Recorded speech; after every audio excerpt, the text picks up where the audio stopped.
The galaxy had forgotten humanity. 10,000 years was a long time. Empires rose and fell in such a span.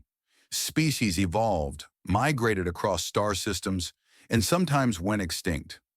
Languages changed beyond recognition. Technologies that once seemed like magic became ordinary, and new wonders took their place. But some things remained. On 1,000 worlds scattered across the galaxy, strange monuments stood in silence. They were made of a material no one could identify or damage. Every species that tried to study them, move them, or destroy them had failed. The monuments simply existed, unchanging, patient. Each one carried the same message in every known language, including many that had been dead for millennia. The words were simple: do not wake us unless you have learned the rule. No one knew what the rule was. Most species had stopped wondering long ago. High Arbiter. Thesson of the Curvani stood on the observation deck of her flagship and watched the stars burn. The Veth consumption had arrived 3 standard years ago at the edge of the galaxy. At first, the Galactic Concordat had treated it as a minor threat. The Concordat united 847 species under one banner. They had faced dangers before. They had always won. They were not winning now. The Veth were not a species in any normal sense. They were machines, endless swarms of them, ranging in size from dust particles to vessels larger than moons. They did not negotiate. They did not respond to any communication. They simply consumed. Every planet, every asteroid, every ship that crossed their path was broken down into raw materials and used to build more Veth. Thesson watched the tactical display update in real time. Another system had fallen. The Prathani homeworld was gone. 40 billion lives ended in a single day. The Veth swarm had grown by 3% from the consumed mass. Her aide approached with careful steps. The young Curvani's scales had gone pale with fear. High Arbiter, the Council has reached a decision. Thessan did not turn from the display. Tell me. They have authorized the expedition to Sol. She closed her 4 eyes and let out a breath she had been holding for days. Sol, the human system, the place where humanity had sealed themselves away 10,000 years ago and never emerged. The Curvani had a long memory. Thesson's ancestors had fought humanity in the border wars before the withdrawal. The humans had been new to the galactic stage then, barely 1,000 years into their expansion. They should have been easy to defeat. They controlled only a handful of systems. Their technology was generations behind the great powers. They had won anyway. The war lasted 40 years. The Curvani threw everything they had at humanity, fleet after fleet, weapon after weapon. The humans absorbed every blow and kept coming. They learned faster than any species the Curvani had ever encountered. They adapted to every tactic within weeks, and they never ever gave up. In the end, the Curvani had sued for peace, not because they were losing, the war had ground to a stalemate, but because they realized they could never truly win. Humanity would keep fighting until one side or the other was completely destroyed. The Curvani were not willing to pay that price. The peace held for 800 years. Then humanity did something no one expected. They withdrew. Every human colony, every outpost, every ship returned to the Sol system. They built a structure around their star, a Dyson sphere that blocked all light and all communication. They left behind only the monuments and the message about the rule. For the first few centuries, other species had tried to contact them. Ships were sent to Sol and never returned. Not destroyed, there were no debris fields, no distress signals. They simply vanished when they crossed the sphere's boundary. Eventually, everyone stopped trying. 10,000 years passed. Humanity became a legend, then a myth, then a children's story. Only the monuments remained as proof they had ever existed. Now Thessan was going to wake them. The journey to Sol took 3 weeks at maximum speed. Thessan spent the time reviewing everything the archives contained about humanity. There was surprisingly little. Most records from before the withdrawal had been lost or corrupted over the millennia. What remained painted a picture of a species that was simultaneously terrifying and puzzling. Humans were death-worlders. Their homeworld, Earth, had a gravity 1.4 times the galactic average. Its atmosphere contained a corrosive gas called oxygen at levels that would kill most species within minutes. The planet's climate was wildly unstable, swinging between frozen ages and burning periods. Predators filled every ecosystem. Diseases evolved constantly to overcome every defense. And yet humans had not just survived on this nightmare world. They had thrived. They had built civilizations, developed technology, and reached for the stars. When they encountered other species, they had proven to be adaptable beyond all reason. They could survive in environments that would kill any other sentient being. They could eat almost anything organic. They could recover from injuries that would be fatal to others. But what struck Thesson most was not their physical resilience. It was their psychology. Humans formed attachments with an intensity that other species found disturbing. They would die for their families, their friends, even for abstract concepts like honor or justice.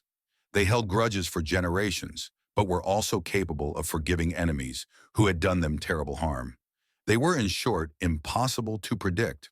The Sol system appeared on the long-range sensors as a sphere of absolute darkness. No light escaped. No energy signatures registered.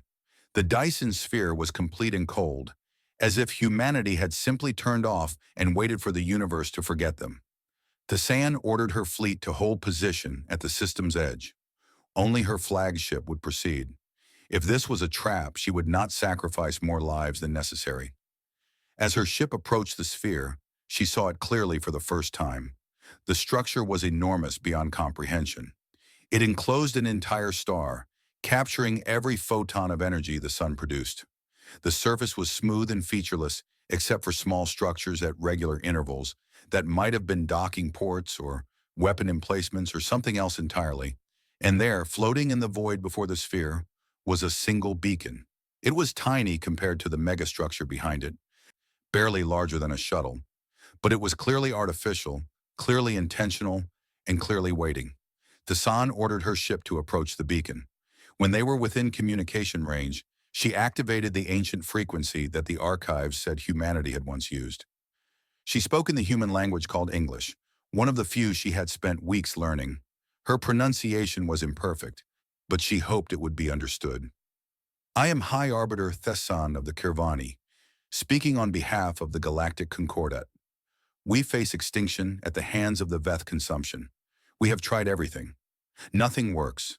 We come to ask for your help. Silence. The beacon did not respond. Thessan felt her heart sink. She tried again. Please, billions have already died. Billions more will follow. If you have any mercy, any memory of what it means to face annihilation, please help us. Still nothing. Thessan lowered her head. Perhaps humanity was truly gone. Perhaps the sphere was nothing but a tomb, a monument to a species that had chosen to die alone rather than face the galaxy. Then a voice spoke. It came from the beacon, transmitted directly to her ship's communication system. The voice was calm and measured, neither warm nor cold.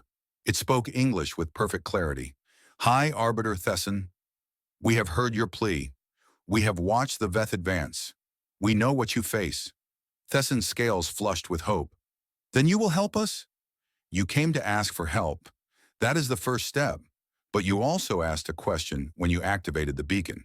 You asked what the rule is. Yes, the monuments speak of a rule, but no one knows what it means. The voice paused. When it spoke again, there was something almost like sadness in its tone. You do not yet know the rule. That is why we withdrew. That is why we waited. But you will learn. The learning will not be easy, and it will not be quick. But if you are willing, we will teach you. We are willing to learn anything if it will save our people. Good. Then understand this. We are not coming to destroy the Veth. We are not coming to save you through force. If that is what you expect, you will be disappointed. Thessan felt confusion cut through her hope. Then what are you offering? The chance to understand. The chance to become something more than you are. The chance to learn the rule that we learned long ago. The rule that made us withdraw from a galaxy that was not ready for it. Before Thessan could respond, the sphere behind the beacon began to change.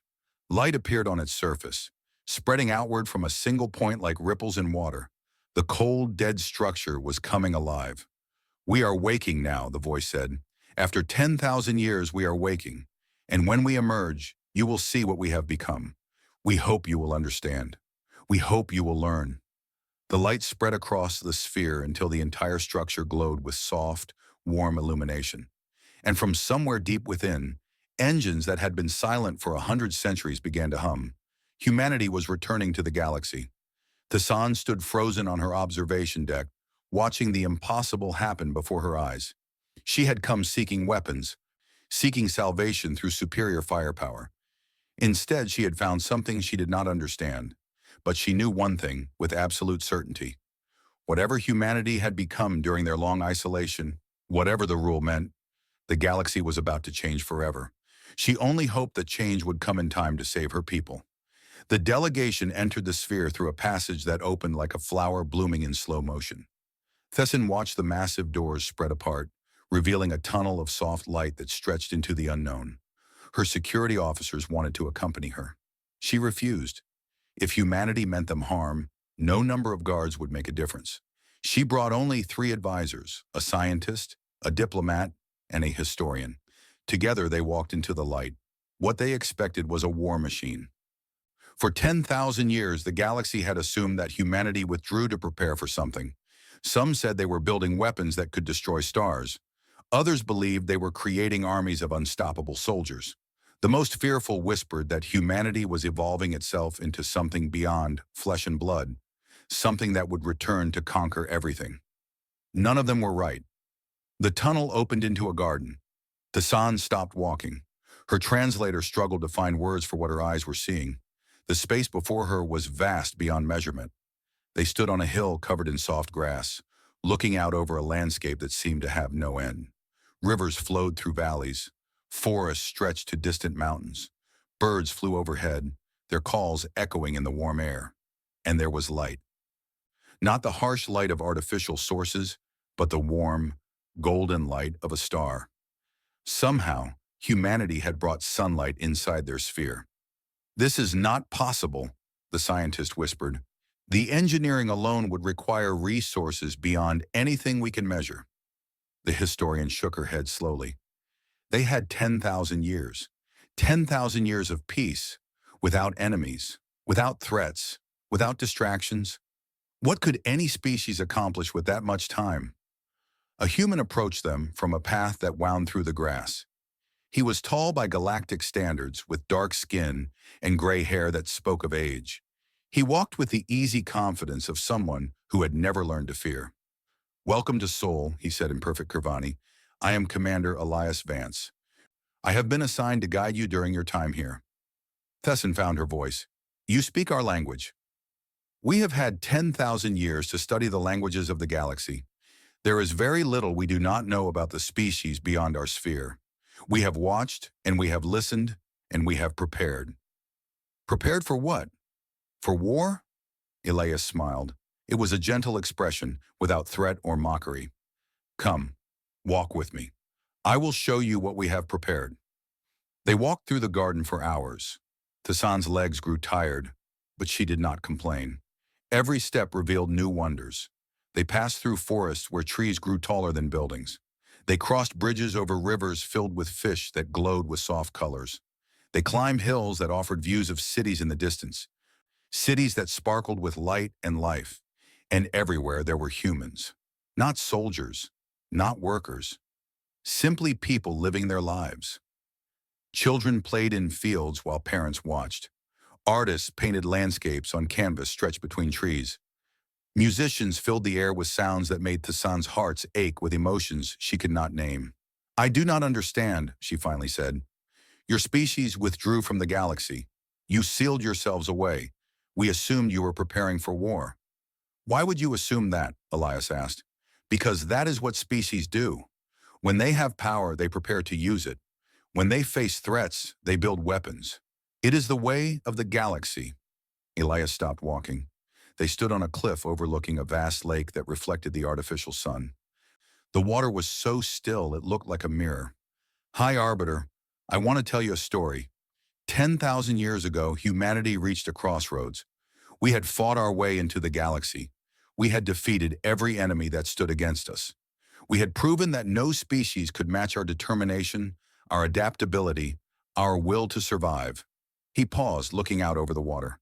We realized that we could conquer everything. Not easily, but eventually. We could have become the rulers of the galaxy. Every species would have bowed to us or been destroyed. It was within our reach. Tassan felt a chill despite the warm air. Why did you not do it? Because we asked ourselves a question. What would we become if we chose that path? What would it do to us, to our children, to our souls? We had already fought so many wars. We had already killed so many. Each victory changed us a little, made us a little harder, a little colder. If we conquered the galaxy, would we even recognize ourselves when it was done? So you ran away. No. Elias turned to face her. His eyes held no anger at the accusation, only patience. We chose differently. We could have ruled through fear, but we decided to wait for something better. We withdrew so that the galaxy could grow without our shadow hanging over it.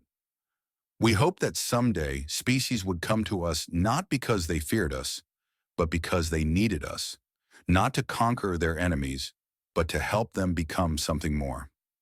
The diplomat spoke for the first time. You waited 10,000 years for someone to ask for help? Yes. What if no one ever came? Elias smiled again. Then we would have lived in peace. We would have raised our children in gardens instead of battlefields. We would have created art and music and stories instead of weapons. That would not have been a wasted life. Tessin struggled to process his words. The Kirvani understood power. They understood conquest and dominance, and the necessity of strength.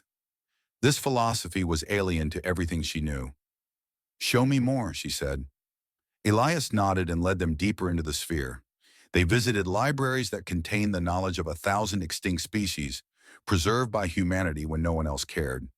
They saw hospitals where humans studied the diseases that plagued other races, developing cures they might never need for themselves. They toured workshops where engineers designed technologies not for war, but for healing damaged worlds. And they saw the memorial gardens. This was a quiet place, far from the cities and the busy paths. Stone monuments rose from the ground in neat rows, each one carved with names and symbols from species that no longer existed. What is this? The historian asked, her voice hushed. These are the species that went extinct during our withdrawal, Elias said. We watched from behind our sphere. We could not save them without revealing ourselves. So we remembered them instead. We preserved their languages, their art, their stories. We made sure they would not be forgotten. Tassan looked at the monuments with new eyes. She recognized some of the symbols. The Tereshi, wiped out by a plague that spread from world to world. The Velmani, destroyed in a war with the Concordat over mining rights. The Prathani, whose homeworld had just fallen to the Veth. You watched all of this and did nothing? What would you have had us do? Intervene whenever we disagreed with the galaxy's choices? Impose our will on species that did not ask for our help? That is not protection. That is control. That is tyranny with a kind face. People died. Yes. Elias's voice was heavy with sorrow. People died. We carry their names. Everyone. We mourn them. But we could not save them from themselves. If we had tried, we would have become the very thing we feared. A species that rules through power alone, regardless of what others want. Tassan turned away from the monuments. Her mind was churning with thoughts she could not organize. Everything she believed about strength and leadership was being challenged, and yet she could not dismiss what she was seeing. Humanity had chosen mercy over dominion. They had chosen patience over power, and now, after 10,000 years, they were returning to a galaxy that desperately needed help. What about the Veth? She asked. You said you are not coming to destroy them. What do you intend to do? Elias began walking toward the path that led back to the cities. That is something you must see for yourself. Tomorrow you will join our fleet as we go to meet the Veth. But I want you to understand something first. What? The rule that we have followed for 10 millennia is not about power. It is not about victory. It is about choosing in every moment what kind of species we want to be. We could destroy the Veth. We have the capability. But destruction is easy. Any species can learn to kill. The rule asks a harder question. He stopped and faced her one final time. What would it take to save them instead? Tessin had no answer. She was not sure any answer existed. But as she followed Elias back through the gardens, she began to understand that humanity had spent 10,000 years preparing for this moment. Not preparing weapons, not preparing armies, preparing an answer to that question, and she realized for the first time that she might be watching the galaxy change forever. The human fleet emerged from the Dyson sphere like seeds released from a flower. Tassan watched from the observation deck of her flagship as vessel after vessel appeared in the darkness of space. They were beautiful in a way she had not expected. Smooth curves and flowing lines replaced the angular shapes of warships. No visible weapons bristled from their hulls. They looked more like sculptures than instruments of war. Elias stood beside her as the fleet assembled. "We will reach the front lines in 4 days at standard speed. Your concordate ships can accompany us if they wish." "My people want to know what weapons you carry," Tessin said. "Our military commanders have been asking since we arrived." "We carry what we need." "That is not an answer. It is the only answer I can give right now. You will understand soon." The journey to the front was quiet. Tessin spent her time reviewing reports from the war zone. The situation had grown worse in the weeks since she left for Seoul. 14 more systems had fallen to the Veth. The Concordate had lost 30% of its combined fleet trying to slow the advance. Nothing worked. Energy weapons splashed harmlessly against Veth armor. Missiles were intercepted by swarms of smaller machines. Even ramming attacks failed because the Veth simply absorbed the debris and used it to build more of themselves. The only mercy was that the Veth did not chase fleeing ships. Once a system was consumed, they moved on to the next. Survivors could escape if they ran fast enough, but there was nowhere left to run. The Veth had consumed a quarter of the galaxy. At their current rate, they would reach the core worlds within a decade. On the 4th day, the combined fleet dropped out of faster-than-light travel at the edge of the Veth consumption zone. Tassan looked at the tactical display and felt her blood turn cold. The space before them was filled with machines. Billions of them. Trillions. They moved in patterns that looked almost organic, like a single vast organism breathing in the void. Behind them, where stars should have been, there was only darkness. The Veth had consumed everything, leaving nothing but empty space where systems had once thrived. "We are receiving communication requests from the Concordate commanders," her aide reported. "They want to know when the attack will begin." Tassan looked at Elias. His face showed no fear, only concentration. "Tell them to hold position. The humans will take the lead." The human fleet moved forward, not aggressively, not in attack formation. They spread out in a wide arc facing the Veth swarm, and then stopped. "What are they doing?" the Concordate admiral demanded over the fleet channel. Tassan had no answer. She watched the human ships hang motionless in space, facing an enemy that had destroyed a quarter of the galaxy. And then she saw something impossible. The human vessels began to broadcast. Not weapons fire, not shields, just signals. Waves of communication reaching out toward the Veth swarm on every frequency, in every format, using protocols that the Concordate had never seen before. "They are trying to talk to them," Tessin whispered. "The Veth do not communicate. Everyone knows this," Elias spoke calmly. "Everyone who tried for a few decades. We have been studying them for 10,000 years. We detected their approach to the galaxy long before anyone else knew they existed. We have been working on this problem since before your great-great-grandparents were born." The Veth swarm reacted to the signals. At first, the reaction looked like aggression. Millions of machines turned toward the human fleet. They began to move forward. The Concordate commanders screamed for retreat. Tassan heard their voices overlapping in panic. This was suicide. The humans had no weapons visible, no shields active.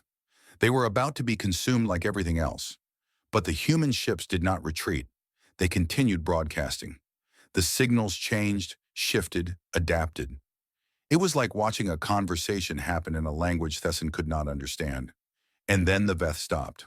The entire swarm, trillions of machines stretching across light years of space, simply stopped moving. For the first time in 3 years of war, the Veth consumption held still. "This is impossible," the historian breathed. "Nothing stops them. Nothing. Elias's voice was tight with concentration. We are establishing communication. It is delicate. Please do not interfere. For 3 days, the fleets hung in space while invisible conversations happened in the void. The San slept in shifts, afraid to leave the observation deck for long. The concordant commanders grew impatient, then angry, then terrified. Some threatened to launch their own attack. Thesson ordered them to hold, putting her own authority on the line. On the third day, Elias asked her to join him on a human vessel. She went alone, against the advice of everyone around her. The ship's interior was as elegant as its exterior. Elias led her to a room filled with screens and displays showing data she could not interpret. Other humans worked at stations around the room, their faces showing exhaustion and hope in equal measure. We have made contact, Elias said. The Veth have responded. What did they say? They asked who we are, and then they asked a question they have not asked in millions of years. They asked who they are. Thesson did not understand. The Veth are machines. They consume. That is all they do. No. Elias brought up an image on the main screen. It showed a Veth unit, one of the larger ones. But now Thesson could see details she had never noticed before. The machine was not purely mechanical.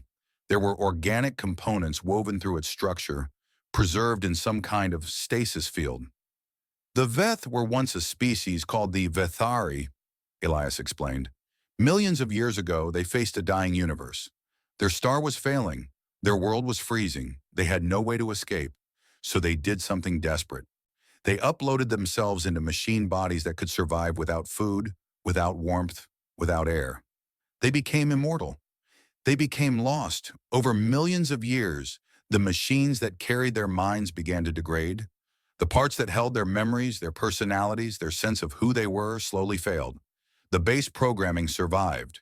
Consume resources, build more units, survive. But everything else faded away. The Vethari forgot they had ever been alive. Thesson stared at the image on the screen. She had spent 3 years hating the Veth. She had watched them destroy world after world. She had assumed they were monsters beyond understanding. She had never imagined they were victims. You knew this before you withdrew, she said. 10,000 years ago, you knew what the Veth really were. Yes. We detected them at the edge of the universe. We had the technology to destroy them even then. It would have been easy, a targeted strike at their central processing clusters. Without those, the rest of the swarm would have shut down. Why did you not do it? Elias turned to face her. His eyes held 10,000 years of patience. Because destruction is easy. Any species with enough power can destroy.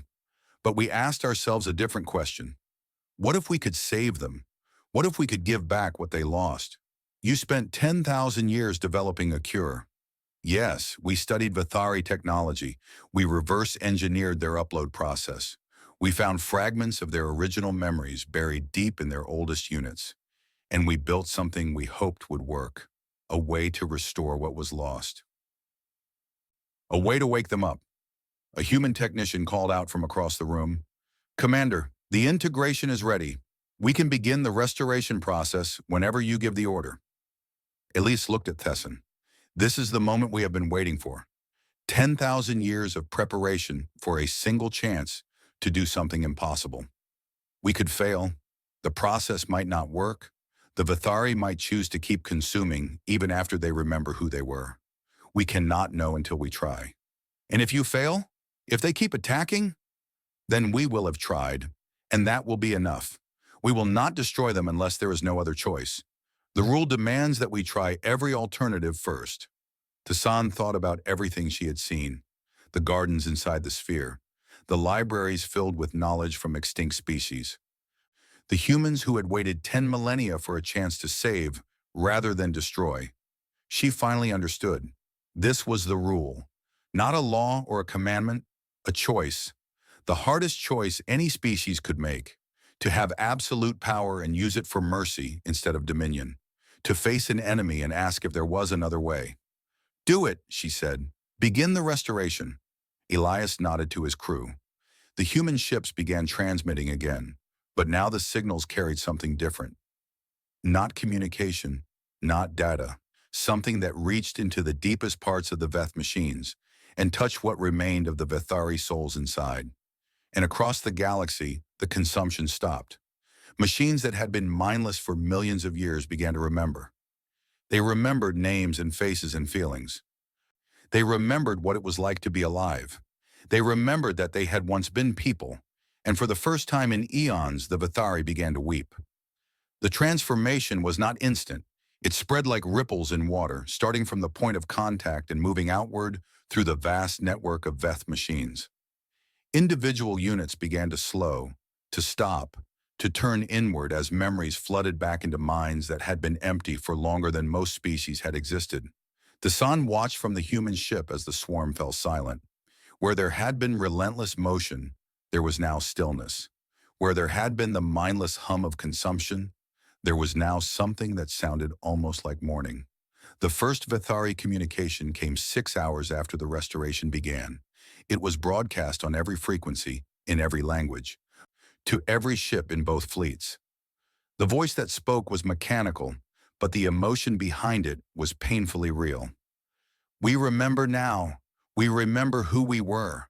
We remember what we have done. The transmission paused. When it continued, the voice was shaking with something that might have been grief. We were the Vethari.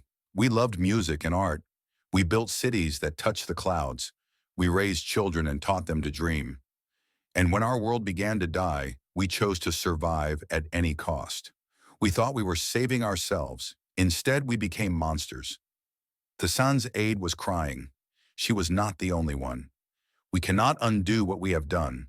The worlds we consumed are gone. The species we destroyed are gone. We carry their deaths inside us now. Every resource we absorbed, every life we ended, is part of our memory. We will carry this weight forever. The Vethari voice fell silent for a long moment. When it spoke again, it was quieter, more controlled. We do not ask for forgiveness. We know we do not deserve it. We only ask for the chance to make what amends we can. We will not consume again.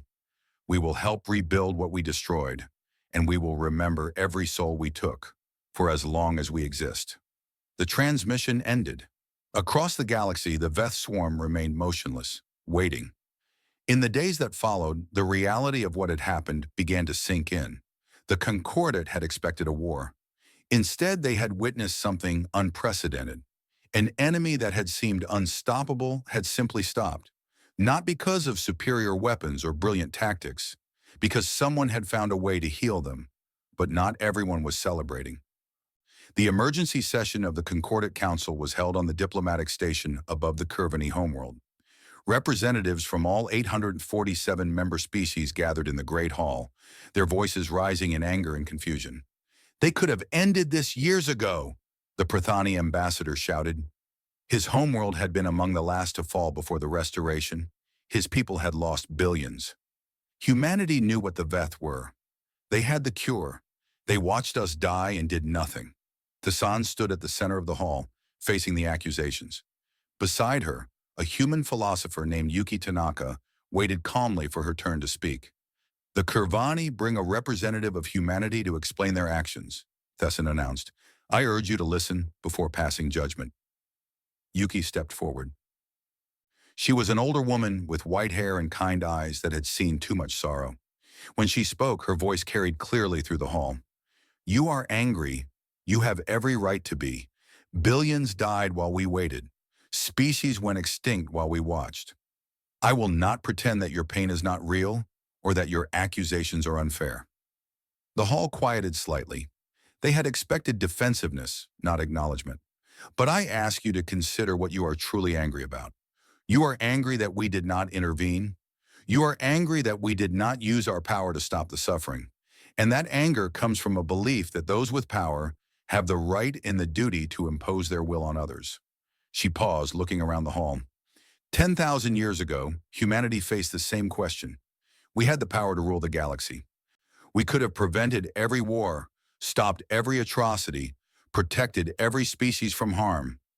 All we had to do was take control, make the decisions for everyone, enforce peace through strength. And we realized that this path led to tyranny, not the obvious kind with chains and prisons, the subtle kind where no one can make their own choices because Someone else has already decided what is best for them. Where no one can grow because they are never allowed to struggle. Where no one can learn because they are never allowed to make mistakes. The Prithani ambassador spoke again, his voice bitter. My people are dead. 40 billion of them. Is that a mistake we needed to make? Is that a lesson we needed to learn? Yuki's face showed genuine grief. I do not have an answer that will satisfy you. I can only tell you what we believe. Every species must choose its own path. If we had intervened every time someone was in danger, we would have become rulers, not helpers. We would have created a galaxy of children who never learned to stand on their own. That is easy to say when your people are safe behind a Dyson sphere. Yes, it is. We struggled with this for centuries. We debated endlessly whether we had the right to stay silent while others suffered. We questioned ourselves every day. And in the end, we held to one principle. We would not act until someone asked. We asked for weapons. We asked for military support. You asked for the power to destroy.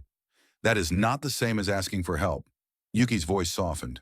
When High Arbiter Thesson came to our sphere, she asked us what the rule was. She asked us to teach her. That was the first time in 10,000 years that anyone approached us seeking understanding rather than power. Thesson felt all eyes turn to her. She had not known that her words would carry such weight. The rule is simple, Yuki continued. Those with the greatest power bear the greatest obligation to restrain it. The stronger you are, the more careful you must be. The more you can do, the more you must choose not to do.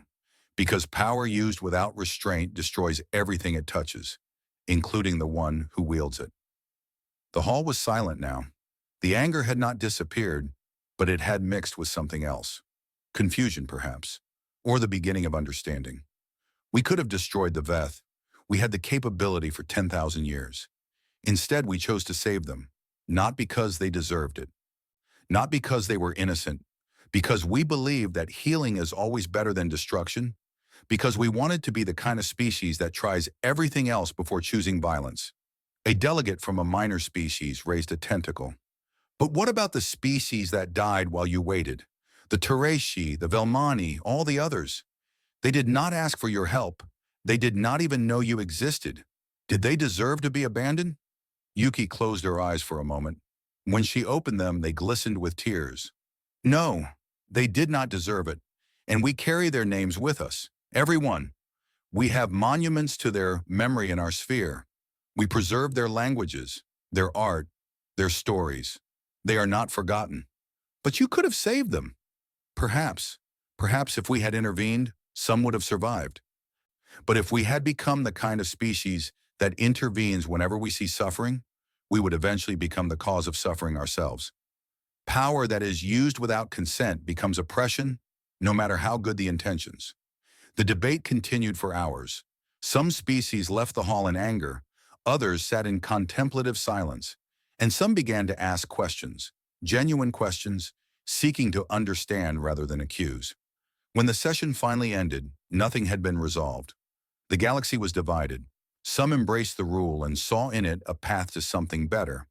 Others rejected it as a convenient excuse for inaction.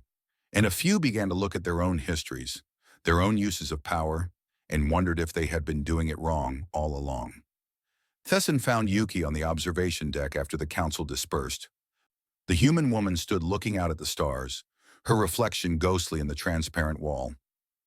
They will never all agree with you, Thesson said. I know. We did not expect them to. Understanding takes time, sometimes generations. Do you believe it? The rule? After everything your species has seen, do you truly believe that restraint is better than action? Yuki turned to face her. I believe that we must try. I believe that the galaxy will never become what it could be if every species solves its problems through force. And I believe that humanity has a responsibility to show another way, even if no one follows. She looked back at the stars. We waited 10,000 years for this moment, not because we were certain we were right, because we hoped that someday the galaxy would be ready to listen. Perhaps we were wrong. Perhaps we waited too long, or not long enough. But we made our choice, and now we must live with the consequences. Thesson stood beside her in silence. She thought about her own people, the Kurvani, in their long history of conquest. She thought about the Concordat and all the wars it had fought. She thought about the Vathari, who had destroyed a quarter of the galaxy because they forgot how to be alive. And she wondered if it was too late for the galaxy to learn the rule, or if it was finally the right time. 1 year passed. The galaxy was not the same place it had been before humanity's return. Some things had improved. The Veth consumption had ended completely. The Vathari, restored to awareness, had begun the impossible task of trying to atone for what they had done. They used their vast capabilities not to consume, but to rebuild. Shattered worlds were being restored. Resources that had been absorbed were being returned in new forms. It would take centuries to undo the damage, but the process had begun. Other things had grown more complicated. The Galactic Concordat, which had held 847 species together for generations, was fracturing. Some members embraced the philosophy humanity had shared. They formed new alliances based on cooperation and restraint rather than strength and dominance. Others rejected the rule completely. They saw humanity's withdrawal as abandonment and their return as too late to matter. Wars had not stopped. In some places, they had increased as old powers collapsed and new ones rose to fill the vacuum. The galaxy was learning that the rule was not a magic solution. It was a choice, and choices could always be refused. Thassan returned to the Dyson sphere on the anniversary of her first visit. She came alone this time, without advisors or guards. She had been changed by everything she had seen. She was no longer the High Arbiter. That title had passed to another when she resigned her position to become something new. She was not sure what that something was yet. The sphere looked different now. It was still enormous beyond comprehension, but it no longer felt dead or threatening. Visitors came and went through dozens of passages. Species that had never spoken to each other before shared knowledge in the great libraries. The gardens that had once belonged only to humanity were now open to anyone who wanted to walk among the flowers. She found Elias Vance in the memorial gardens, tending to the monuments as he had done when she first saw this place. More stones had been added in the past year. The Vathari had provided the names of every species they had consumed, and humanity was carving each one into the record. High Arbiter, Elias said, looking up from his work. Or should I say, former High Arbiter. Just Thesson now. I gave up the title. Why? She walked among the monuments, reading names in languages she could not pronounce. Because I could not lead my people the way they wanted to be led. They wanted me to use my authority to force changes, to impose the rule on them, whether they accepted it or not. I refused. Elias set down his tools and stood to face her. That must have been difficult. It was, and it may have been wrong. Many of my people are angry. Some are calling for war against species that have rejected the new alliances. If I had stayed, if I had used my power to prevent it, you would have become exactly what you were trying to oppose. Thassan nodded slowly.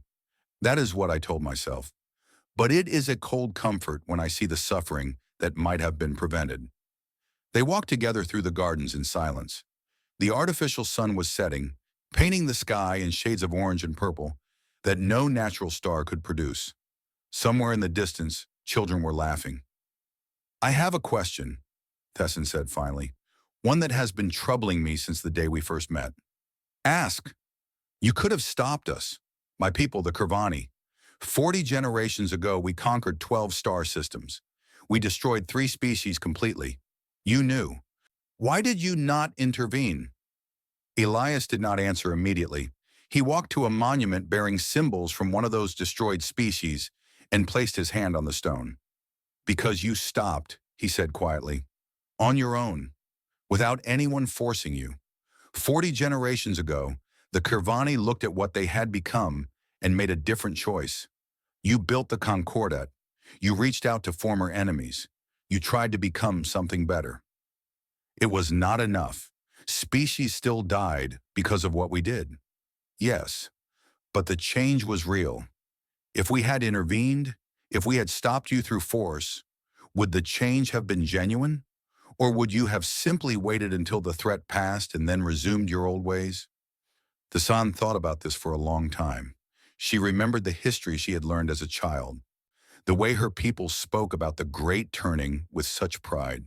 It had been their choice, their growth, their moment of becoming something new. You are saying that the struggle matters, that we had to choose for ourselves. I am saying that growth only comes from within. We can offer help, we can show other paths, but we cannot make the decision for anyone. Each species, each individual must choose what they will become. Even if they choose wrong, even then, Elias turned to face her. Freedom is not freedom if it only allows the choices we approve of. The galaxy must be free to fail if it is ever to be free to succeed. They reached the edge of the gardens, where a transparent wall looked out into the vastness of space. Stars glittered in the darkness, some familiar and some strange. Thesson knew that somewhere out there, wars were being fought and suffering continued. The rule had not solved everything. It might never solve everything, but something had changed. What will you do now? Elias asked. Thesson considered her answer carefully. I will return to my people, not as a leader, but as a teacher. I will share what I have learned and hope that some of them choose to listen, and I will wait. Wait for what? For the moment when they are ready. Maybe it will take generations. Maybe I will not live to see it. But I believe that the Kirvani can become something better. Not because anyone forces them, but because they choose it themselves. Elias smiled. It was the same gentle expression she remembered from their first meeting. Patient and kind, and somehow ancient. That is the hardest part of the rule, he said. The waiting. We spent 10,000 years watching the galaxy, seeing all the pain and all the mistakes, knowing we could end it if we chose. But we waited, because we believed that someday someone would understand. He gestured at the stars beyond the wall. You are not alone in understanding. Others are learning. The Vithari are teaching what they have discovered about regret and redemption. Young species are asking questions their elders never asked. The galaxy is changing slowly, in ways that cannot be seen from day to day. But the change is real. The sand looked at the stars and tried to imagine what the galaxy might become in another 10,000 years. She could not picture it. The future was too vast, too full of possibilities, both wonderful and terrible. But she felt something she had not felt in a long time. Hope. Not the kind of hope that demands certainty, not the kind that requires guarantees, the kind of hope that chooses to believe in something better, even when the evidence is incomplete, the kind that plants seeds without knowing if they will ever grow. I understand now, she said. The rule is not a law. It is not something you follow because you must. It is something you choose because of who you want to be. Elias nodded. That is exactly right. Power is not the ability to destroy or control. True power is the capacity to help, to heal, to wait, to trust others with their own futures. Anyone can learn to fight. The rule asks something harder. It asks us to learn when not to fight. The sun turned away from the stars and began the long walk back through the gardens. She passed monuments to species she had never known. Species that had lived and died while humanity waited in silence. She passed humans and aliens walking together, sharing stories and discoveries. She passed children playing games whose rules crossed cultural boundaries. The galaxy was broken in many ways. Wars continued, suffering continued. Species still made choices that led to destruction and pain. But here and there, in small pockets scattered across the stars, something new was growing. A different kind of strength, a different kind of power. The power to choose mercy when vengeance was possible. The power to wait when action was tempting. The power to trust others with their own growth. It would take time, generations, perhaps longer. But Thesson believed now that it was possible. She carried the rule with her as she left the sphere and returned to her people. Not a weapon. Not a command, just an idea. The hardest kind of idea, because it asked those who heard it to change themselves. But it was spreading, and someday the galaxy would finally understand.